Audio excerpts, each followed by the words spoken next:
কোনো আনুষ্ঠানিক চিঠি বা প্রজ্ঞাপন ছাড়াই কেবল টেলিফোনের এক গোপন নির্দেশে বিদেশের মাটি থেকে রাষ্ট্রপতির ছবি সরানোর আকস্মিক পদক্ষেপে সৃষ্টি হয়েছে তীব্র চাঞ্চল্য ও নানা জল্পনা কল্পনা।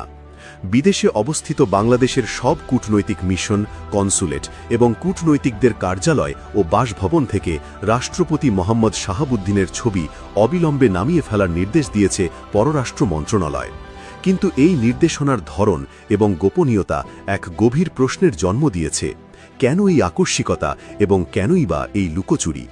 কূটনৈতিক প্রোটোকলের ইতিহাসে এমন ঘটনা বিরল।